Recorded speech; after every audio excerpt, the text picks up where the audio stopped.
하루에도 수없이 여러 사람들과 대화하면서 말을 하기도 하고 또 듣기도 하면서 그렇게 살아갑니다. 그 중에는 우리가 새겨들어야 하는 그러한 말들도 있겠고, 또 그냥 지나쳐야 하는 그러한 말들도 있겠고요. 어떤 경우에는 절대로 우리의 마음에 새겨서는 안 되는, 귀로는 들었을지라도 절대로 마음속에 깊이 담아두어서는 안 되는 그러한 말도 있습니다. 오늘 시편의 저자는 이 주위의 사람들이 하는 말들로 인해서 그의 마음이 슬프고 또 눈물이 참 주야로 음식이 될 정도다, 이렇게 말을 합니다.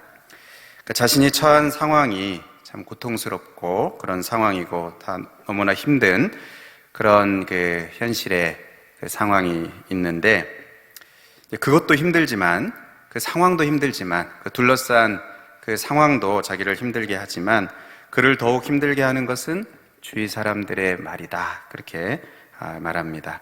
그러니까 고난의 상황에서도 믿음을 지키려고 하고 하나님을 바라보려고 하고 또 하나님을 갈망하면서 하나님의 은혜를 사모하고 있는데, 주위에서 이 나의 믿음과 또 신앙을 뒤흔드는 그러한 말들을 그냥 거침없이 쏟아내는 것입니다. 내 하나님이 어디 있느냐? 하나님이 없다. 하나님이 너를 사랑하시지 않는다. 하나님이 너를 버리셨다. 하나님이 너의 기도를 듣지 않으신다. 이런, 그러니까 신앙을 이렇게 뿌리채 흔들어 놓는 그런 말들로 인해서 시인의 고통은 더욱 가중되는 그런 것입니다. 그래서 우리가 읽진 않았지만 10절에 이렇게 말합니다. 내 뼈를 찌르는 칼같이 내 대적이 나를 비방하여 늘 내게 말하기를 내 하나님이 어디 있느냐 하도다. 내 뼈를 찌르는 칼같이, 그러니까 그 말이 칼같이 그 비난하는, 비방하는, 그리고 그냥 어떤 다른 것을 건드리는 게 아니고 그 신앙의 그 본질적인 부분, 하나님이, 너가 그렇게 바라고 사모하는 그 하나님이 어디 있느냐 하는 그 말이 뼈를 찌르는 칼같이 그렇게 나를 찔러온다, 그렇게 말을 합니다. 우리가 성경에 보면 이 주변 사람들로 인해서 특히 그 말로 마음을 찌르는 그런 사람들이 있습니다. 잠언 12장에도 보면 칼로 찌름같이 함부로 말하는 자가 있거니와, 또 시편 57편에도 그들의 이는 창과 화살이요 그들의 혀는 날카로운 칼 같도다. 그러니까 주변에 있는 그 사람들이 하는 그 말이 칼같이 이렇게 다가온다는 것입니다. 그런데 이제 본인은 잘 모르는 그런 경우들도 참 많이 있습니다. 근데 그것도 아주 가까운 사람들, 내 주위에 있는 사람들이 그렇게 하는 경우들이 있습니다. 오히려 나를 이해해주고 또 지지해주고 또 내 편이 되어서 내 아픔을 공감해주고 함께 고난을 견디고 또 함께 인내할 것이라고 기대했는데 오히려 그 기대가 이제 산산이 부서지는 그런 경우들도 있습니다. 그 욥의 아내가 그런 경우죠. 우리가 잘 아는 욥의 아내가, 이 욥이 고난 가운데서도 믿음을 지키면서 참 인내하려고 하는데 그 인내하려고 하는 그 욥의 마음을 찔렀습니다. 당신이 그래도 자기의 온전함을 굳게 지키느뇨? 하나님을 욕하고 죽으라. 이게 욥의 아내가 하는 말입니다. 욥은 인내하려고 하는데 고난 가운데서도 그 하나님을 붙들고 나아가려고 하는데 그 욥의 아내가 그 욥의 마음을 칼로 찌르듯이 찌르는 것입니다. 다윗의 아내 미갈도 그랬습니다.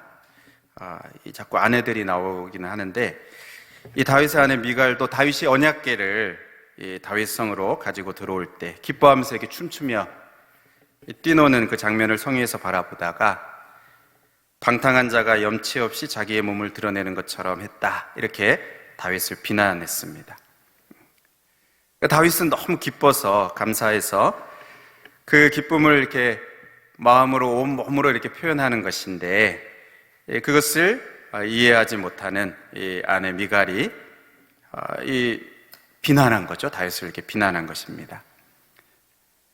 아마 이 욥의 아내도 또 다윗의 아내 미갈도 자기가 이렇게 그 상대방을 칼로 찌른다 이렇게 생각을 못했을 겁니다. 자기는 그냥 하는 말을 자기 수준에서 할 수 있는 말을 한 것일 텐데, 이게 이제 신앙의 성숙도가 다르고 신앙의 깊이가 다르고 우리의 이 믿음의 이 어떤 뭐랄까 수준이랄까요? 이 성숙도가 다르기 때문에 그 수준에서 이렇게 하는 말인데, 그게 참 이 믿음으로 하나님 앞에 살아가려고 하는 그 사람의 이렇게 마음을 칼로 찌르는 그러한 것이 되는 것입니다.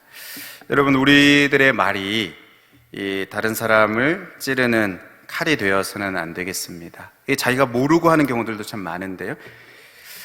여러분, 물론 어떤 그 말들은 이 마음에 이게 찔림을 받는 것, 이것이 다 잘못된 것은 아닙니다. 마음에 찔림을 받는 것, 우리가 사도행전 2장에도 보면 오순절 성령 강림 직후에 이 성령 충만한 베드로가 이 능력의 말씀을 선포했습니다. 그랬을 때 주변에 있던 사람들의 마음이 다 이렇게 찔렸다. 그래서 내가 어찌할꼬, 이게 마음에 찔린 겁니다. 이 강팍한 마음, 그 굳어있는 마음들이 이 성령이 주시는 그 말씀 앞에서 마음에 찔렸습니다. 그래서 내가 어찌할꼬, 형제들아 우리가 어찌할꼬, 여기서 그 마음의 찔림은 성령이 하시는 것입니다. 성령이 주시는 그런 마음의 찔림도 있어요. 그 성령님은 하나님의 말씀을 통해서 우리들의 이 단단하고 이 강팍한 마음, 무뎌진 심령을 찌르고, 그래서 회개하게 하고 예수 그리스도의 십자가 앞으로 우리를 이끌고 하나님 앞으로 우리를 이끄는 그러한 일을 성령님께서 하십니다. 그러니까 이 찌르기는 찌르는데 그 찌르는 것의 이제 결과가 하나님께로 이끄는 것입니다. 하나님께로 더 나아갈 수 있도록, 더 그리스도께 나아갈 수 있도록, 더 십자가를 붙들게 하도록, 더 우리의 어떤 죄악들을 회개하게 하고 하나님 앞에서 우리가 이렇게 하나님 앞에 겸손하게 나아가도록 하는, 그러니까 하나님께로 이끄는 그 마음의 찔림도 있습니다. 하지만 오늘 이 시편에 이 시인 주변에 있는 사람들, 또 욥의 아내, 또 다윗의 아내, 이 미갈은 정반대입니다.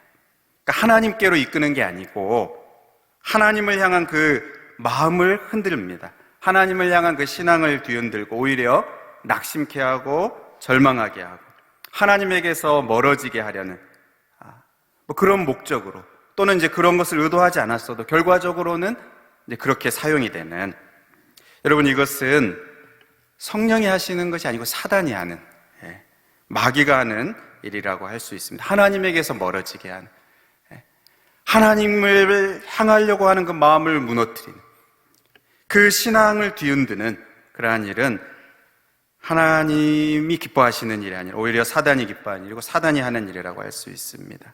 그래서 여러분, 우리는 이렇게 사단이 하는 것처럼 이런 식으로 사람의 마음을 찌르는 칼로서 우리들의 이 말이, 우리들의 이 언어가, 우리들의 혀가 사용되어서도 안 되겠고, 또 우리가 사단에게 속아서 어떤 그런 주변에 또 들려오는 그러한 말들로 인해서 우리가 낙심하고 또 휘청거려서도 안 되겠습니다. 오늘 시편의 이 시인은요, 이런 그 상황 가운데서도 마음을 잘 지킵니다. 시편 42편 오늘 읽은 그 11절에 보면 내 영혼아 내가 어찌하여 낙심하며 어찌하여 내 속에서 불안해하는가, 너는 하나님께 소망을 두라, 이렇게 마음을 잘 지킵니다. 그러니까 자기 영혼을 향해서 그 가운데 흔들리지 않도록, 낙심하지 않도록, 그냥 그 마음이 무너지지 않도록 하나님께 소망을 두라, 이렇게 하면서 마음을 잘 지킵니다. 여러분, 욥도 마음을 잘 지켰죠. 이렇게 비꼬는 그 아내의 말에도 그대의 말이 어리석은 여자의 말 같다, 이렇게 말하면서요, 내가 하나님께 복도 받았은즉 화도 받지 않겠느냐 하면서 이 모든 일에 욥이 입술로 범죄하지 아니하니라, 마음을 잘 지켰습니다. 이게 지혜로운 말이 아니고 나를 이렇게 세우는 말에 어리석은 말이다 하는 것을 정확하게 분별하고 그 마음을 지킵니다. 그리고 하나님께서 많은 은혜를 주신 것, 복을 주신 것, 이걸 기억하고 그 입술로 범죄하지 않았다. 이 다윗도 마찬가지입니다. 다윗도 그 마음을 잘 지킵니다. 그래서 그 미갈한테 이는 여호와 앞에서 한 것이다. 하나님께서 나를 택하셔서 이 이스라엘의 주권자로 삼으셨으니까 내가 여호와 앞에서 뛰놀겠다. 여호와 앞에서 뛰놀겠다. 이렇게 마음을 잘 지킵니다. 그 말에 흔들리지 않고 속지 않고 하나님 앞에서 그 마음을 잘 지키는, 여러분 이런 게 사실 그 영적인 내공이라고 할 수 있는 것 같아요. 정말 영적인 내공이 있는 사람들입니다. 그 찌르는 말들이 이게 안 되는 겁니다. 상처가 안 되는. 오히려 마음을 잘 지키고 흔들리지 않고 오히려 이렇게 더 상대방을 권면하고 내가 이거 하나님 앞에서 한 것이다. 하나님께서 나에게 하신 것들이 훨씬 많다. 흔들리지 않는 이런 그 영적인 내공, 참 이 귀한 그러한 모습들인데요. 여러분 우리들이 이 사람들의 말에 흔들리지 않고 마음을 잘 지킬 수 있는 그 지혜로운 방법 중에 하나가 사람들의 말에 너무 마음을 두지 않는 것입니다. 전도서 7장 21절에 또한 사람들이 하는 모든 말에 내 마음을 두지 말라. 그리하면 내 종이 너를 저주하는 것을 듣지 아니하리라. 사람들이 하는 모든 말에 내 마음을 두지 말라. 그걸 무시하라는 말이 아닙니다. 그 무시하라는 말이 아니고 존중하지 말라 이런 말이 아니고 거기에 내 마음이 완전히 거기에 빠지도록 그 말이 나를 완전히 다 사로잡는 그런 말이 되지 않도록 그러한 사람들의 말이 그렇게 내 안에 작용하지 않도록 그렇게 하지 말라는 겁니다. 그러니까 사람들이 나에게 어떤 상처 주는 말들 또는 나를 비난하는 말들 또 그러한 그 말들 속에 있는 어떤 그런 그 말을 할 때 어떤 태도들 그런 어떤 자세들 이런 것들 여러분 이런 것들을 우리가 여기 마음을 둔다는 게 뭡니까? 계속 생각하는 것입니다. 나에게 그런 상처를 줬어. 나에게 그런 말을 했어. 이걸 아침 저녁으로 주야로 묵상하고 계속 밤에도 잠잘 때도 또 아침에도 그 마음을 둔다는 게 이런 것입니다. 계속 그것을 생각하고 곱씹고 계속 그것을 생각하는 여러분 이것은 그 사람은 그렇게 하고도 다 잊었는데 그럴 수도 있는데 나는 거기에 이렇게 계속 이게 빠져 있으면 이게 마음을 지키는 것이 아니고 어리석은 그러한 모습이 되는 것입니다. 근데 사람들만 그렇게 하는 게 아니고 여러분 사단이 그렇게 하는 경우들도 있습니다. 우리의 생각 속에 끊임없이 메아리처럼 이런 말들이 우리의 머릿속을 이렇게 맴돌도록 그렇게 합니다. 하나님이 어디 계시냐? 하나님이 너의 기도를 듣지 않으신다. 하나님이 너를 사랑하시지 않는 것. 다른 사람들은 다 사랑하셔도 너를 사랑한다면 왜 이런 고난들이 있고 왜 이런 어려움들이 있고 이러한 기도에 빨리 응답하지 않으시고 여러분 그게 사람이 하는 말이 사람들이 하는 말이 아니라 우리의 이 생각 속에 사단이 불어넣는 이런 말들 이것들이 있을 수 있습니다.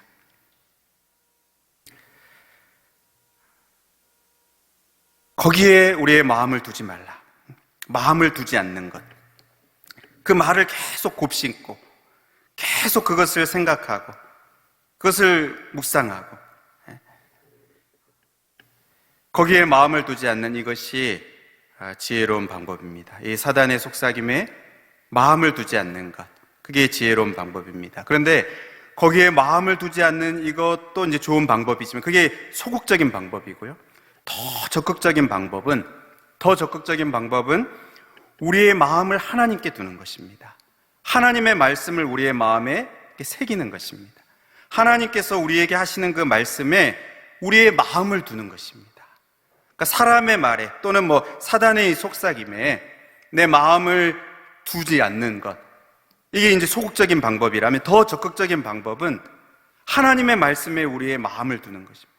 하나님의 그 말씀을 내 마음에 새기는 것입니다. 너는 하나님께 소망을 두라, 이것입니다. 하나님께 소망을 두는 더 적극적인 모습, 하나님의 말씀을 내 마음에 새기는 더 적극적인 모습이 우리가 이러한 그것에 흔들리지 않을 수 있는 더 지혜로운 방법이라고 할 수가 있습니다. 영국의 그 유명한 로이드 존즈 목사님, 이 십자가에 대해서 설교하시면서 이 십자가가 우리에게 말을 한다, 이제 그렇게 말씀합니다. 그리고 그 말을 들어야 한다, 강조합니다. 십자가가 우리에게 어떻게 말을 합니까? 히브리서 12장 24절에 새 언약의 중보자이신 예수와 및 아벨의 피보다 더 나은 것을 말하는 뿌림피니라. 여기 아벨의 피보다 더 나은 것을 말하는 뿌림피다. 말한다는 겁니다. 예수의 피가, 예수님의 십자가가 말을 한다는 겁니다. 그 말을 들어야 된다. 아벨의 피도 말을 하는데요, 무엇을 말합니까? 억울한 이 죽음, 형 가인으로부터 억울하게 죽은 것에 대해서 복수해 주시기를, 공의를 행해 주시기를 요구하는 그 부르짖음, 그것이 아벨의 피라면 예수 그리스도의 그 십자가의 피는 무엇을 말합니까? 더 나은 것을 말한다는 거예요. 우리들에게 바로 죄인인 우리를 용서하신다는 것, 우리를 사랑하신다는 것, 그것을 말한다는 것입니다. 바로 우리를 사랑한다. 그러면서 이 십자가가 세 가지를 말한다고 강조를 합니다. 첫 번째는 우리가 얼마나 귀한 자인지, 하나님 앞에서 어느 정도로요? 예수 그리스도, 사랑하는 독생자를 십자가에 매달 정도로, 사랑하시는 그 아들을 십자가에 내어주실 정도로 우리를 사랑하시는, 우리를 귀하게 여기시는. 둘째로 죄가 얼마나 무서운 것인지, 그러니까 사랑하시는 아들을 십자가에서 죽이실 정도로 그 죄가 얼마나 무서운 것인지를 말한다는 것입니다. 그리고 세 번째로는 우리와 하나님이 얼마나 화목하기를 원하시는지, 그러니까 그 죄를 해결하시는 거예요. 그 무시무시한 그 죄를 해결하셔서, 다 해결하셔서 우리를 다시 하나님 앞에 이렇게 화목하게 하시고 그 사랑의 관계를 회복하기를 하나님이 간절하게 원하신다 하는 것을 바로 이 십자가가 말하고 있다는 것입니다. 그러니까 정리하면 십자가가 무엇을 말합니까? 자격 없는 우리들, 그 앞에 서기에 부족한 우리들, 죄인인 우리들을 하나님이 사랑하신다는 거예요. 우리를 너무너무나 사랑하신다. 아무 가치 없고 별 볼 일 없는 우리들, 그러나 하나님이 그러한 우리들을 위해서 독생자를 내어주실 정도로 우리를 사랑하신다. 이게 십자가가 우리들에게 하시는 말씀이라는 것입니다. 이 십자가가 하는 말을 들어야 된다. 로마서 5장 8절에 우리가 아직 죄인 되었을 때 그리스도께서 우리를 위하여 죽으심으로 하나님께서 우리에게 대한 자기의 사랑을 확증하셨느니라. 십자가가 하는 말입니다. 우리를 사랑하시는, 우리를 너무너무 사랑하시는. 여러분, 우리 사람들이나 또는 이 세상이나 그리고 마귀가 하는 그 말의 본질은 무엇입니까? 우리가 하나님 앞에 아무 가치가 없다는 거예요. 쓸모없다는 것입니다. 아무 의미가 없다는 것입니다. 여러분, 그 말들에 우리가 휘청거리면 우리가 이제 속는 겁니다. 그러나 십자가는 뭐라고 말씀합니까? 하나님이 우리를 사랑하신다. 너는 귀한 존재라는 거예요. 가치 있는 존재라는 겁니다. 예수 그리스도의 그 생명만큼의 가치가 바로 우리들에게 있다. 우리를 위해서 예수 그리스도가 죽으셨다 하는 그것을 십자가가 말한다, 그렇게 말합니다. 여러분, 우리가 이 십자가를 묵상할 수 있기를 바랍니다. 십자가가 말하는 것을 우리가 들을 수 있기를 바랍니다. 우리가 다른 것을 주야로 묵상하는 게 아니고 십자가를 주야로 묵상하고 십자가를 주야로 바라보고, 여러분, 우리가 소란하고 요란한 이 세상 가운데에서 정말 하루에도 수없이 많은 그러한 소리들이 들려오고, 그 가운데는 정말 수없이 들려오는 잡음과 같은 것들도 있습니다.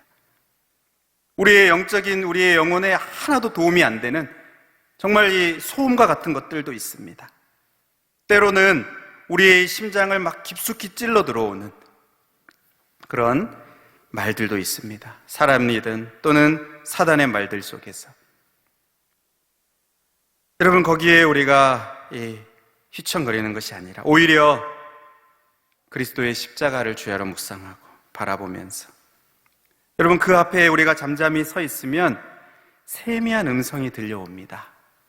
마치 엘리야가 그 낙심한 가운데에서 크고 강한 바람 가운데도 하나님이 계시지 않고, 지진 가운데도 하나님 계시지 않고, 불 가운데도 하나님 계시지 않고, 그 세미한 음성 가운데 하나님의 그 음성이 들렸던 것처럼, 여러분, 우리가 많은 이러한 많은 이러한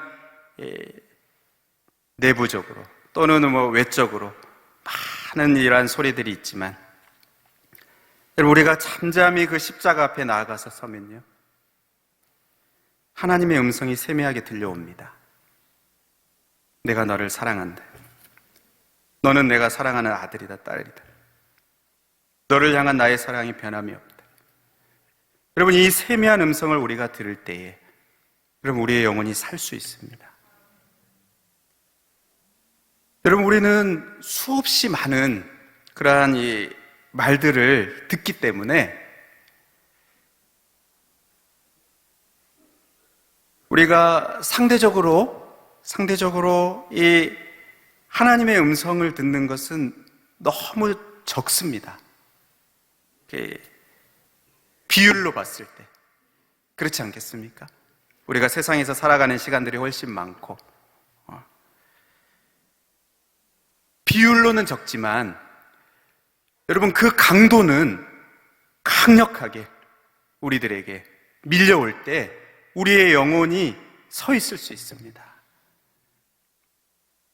비율은 적지만 더 강력하게, 여러분, 그 십자가 앞에 서서 나를 사랑하신다는 그 음성을 들을 때 여러분, 누가 뭐라고 해도 우리가 흔들리지 않을 수 있습니다. 그 누가 우리를 뒤흔들으려고 해도 흔들리지 않는 견고한 그 심령을, 그 영적인 내공을 가질 수가 있는 겁니다. 여러분, 더 강력한 그 세미한 음성이지만 우리들의 영혼에는 더 강력하게 영향을 미치는 그 하나님의 음성, 특히 십자가의 그 사랑의 음성이 여러분, 우리들에게 강력하게 밀려오는 그러한 저희들이 될 수 있기를 바랍니다. 여러분, 요한계시록 2장 3장에 7교회가 나오는데요, 각 교회에 대해서 말할 때 끝날 때마다 이렇게 말합니다. 성령이 교회들에게 하시는 말씀을 들을지어다. 성령이 교회들에게 하시는 말씀을 들을지어다. 이제 교회는 우리 오고 오는 모든 시대의 교회를 말하고 우리 성도들을 말합니다. 우리들은 어떻게 해야 됩니까? 성령이 교회들에게 하시는 말씀을 들어야 한다는 거예요. 거기엔 책망의 말씀도 있고요, 칭찬의 말씀도 있습니다. 그 책망도 있고 칭찬도 있는데 그것을 통해서 궁극적으로는 하나님께 세우는 말씀이에요. 하나님께 나아가도록 합니다. 우리의 영혼을 살리는 말씀입니다. 그걸 들어야 된다. 그걸 들어야 살 수 있다. 여러분, 우리가 살아갈 수 있습니까? 영적으로 건강하게 살아갈 수 있습니까? 수없이 들려오는 이 많은 말들 속에서 우리가 어떻게 살아갈 수 있습니까? 하나님의 그 음성, 성령이 교회들에게 하시는 그 말씀을 들을 때 우리 영혼이 살 수 있습니다. 때로는 책망의 말도 듣고, 때로는 우리를 칭찬하시고 위로하시고 격려하시는 그 말씀도 듣고, 여러분, 그 음성이 우리 가운데 들려올 때, 하나님의 그 음성이 우리 가운데 들려올 때 우리의 영혼이 견고하게 서 있을 수 있습니다. 여러분, 우리가 새겨야 하는 말씀은 바로 이것입니다. 하나님 우리에게 하시는 말씀, 성령이 교회들에게, 우리들에게 하시는 그 말씀입니다. 이 말씀을 새길 수 있기를 바랍니다. 주변의 사람들이나 또 사단의 말들이 아니라 성령이 우리들에게 하시는 그 말씀을 듣고, 여러분, 우리가 낙심이나 절망하는 것이 아니라 어떤 상황 가운데서도 소망을 하나님께 두는 그러한 우리들이 될 수 있기를 바랍니다.